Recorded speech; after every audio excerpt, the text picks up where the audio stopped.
বেতন রয়েছে মাসে 1,42,506 টাকা।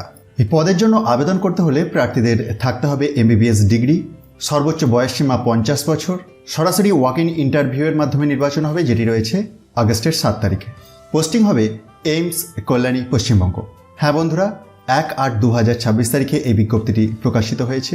পোস্টের নাম assistant professor, department neurology. UR টাইপের 2টি ভ্যাকেন্সি আছে। এই পদের জন্য প্রতি মাসে একত্রিত বেতন বা কনসলিডেটেড স্যালারি দেওয়া হবে 1,42,506 টাকা। এই পদের জন্য আবেদন করতে হলে প্রার্থীদের থাকতে হবে MBBS degree, Indian medical council অনুযায়ী স্বীকৃত। এছাড়াও নিউরোলজিতে MD বা সমমানের ডিগ্রি, নিউরোলজিতে DM ডিগ্রি বা সমমান, অথবা MD করার পর অন্তত 3 বছরের টিচিং বা রিসার্চ অভিজ্ঞতা, অথবা DM করার পর অন্তত 1 বছরের টিচিং বা রিসার্চ অভিজ্ঞতা।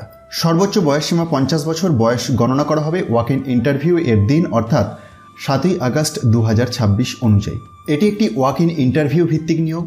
ওয়াক ইন ইন্টারভিউয়ের ডেট 7/8/2026 সকাল 10টা থেকে রয়েছে ইন্টারভিউ।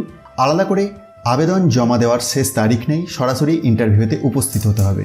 পোস্টিং হবে এইমস কল্যাণী, পশ্চিমবঙ্গ। এছাড়াও প্রয়োজন হলে rural health centre, urban health centre বা ইনস্টিটিউটের অন্যান্য সংযুক্ত কেন্দ্রে পোস্টিং হতে পারে।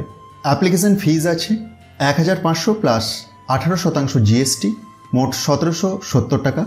ডিমান্ড ড্রাফট এর মাধ্যমে জমা করতে হবে।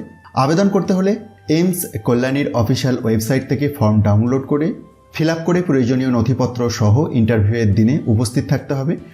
আর অফিসিয়াল বিজ্ঞপ্তির একটু নিচের দিকে স্ক্রল ডাউন করলেই সেই অ্যাপ্লিকেশনের প্রোফর্মাটি পেয়ে যাবেন। সরকারি চাকরিতে কর্মরত হলে NOC জমা দিতে হবে। এই পদ সম্পূর্ণ কন্ট্রাকচুয়াল। PF, পেনশন, প্রমোশন ইত্যাদি সুবিধা প্রযোজ্য নয়। তাই যারা মেডিকেল ফিল্ডে উচ্চ পদে কাজ করতে চান তাদের জন্য এটি একটি দুর্দান্ত সুযোগ। আরও এমন গুরুত্বপূর্ণ চাকরির আপডেট পেতে অবশ্যই যুক্ত থাকুন। ধন্যবাদ।